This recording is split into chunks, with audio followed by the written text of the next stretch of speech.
விருதுநகர் அருகே வீட்டின் மொட்டை மாடியில் தூங்கிய இளைஞர் அரிவாள் உள்ளிட்ட பயங்கர ஆயுதங்களால் வெட்டி படுகொலை செய்யப்பட்ட சம்பவம் பரபரப்பை ஏற்படுத்தியுள்ளது.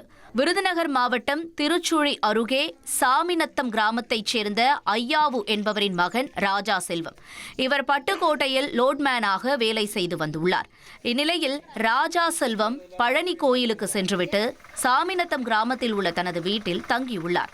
வழக்கம் போல வீட்டின் மொட்டை மாடியில் படுத்துறங்கிய நிலையில் அவரை மர்ம நபர்கள் அரிவாள் உள்ளிட்ட ஆயுதங்களால் 5க்கும் மேற்பட்ட இடங்களில் வெட்டி கொலை செய்ததாக கூறப்படுகிறது. தகவல் அறிந்து சென்ற போலீசார் ராஜா செல்வத்தின் உடலை கைப்பற்றி வழக்கு பதிவு செய்து விசாரித்து வருகின்றனர்.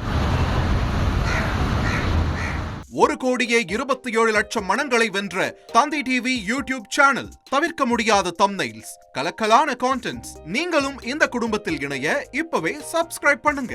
அசுரபலம் கொண்ட எங்கள் டிஜிட்டல் கரங்களில் உங்கள் விளம்பரங்களை சேர்க்க வாட்ஸ்அப் பண்ணுங்க. 8939888838. Email advtthanditv@dttv.in.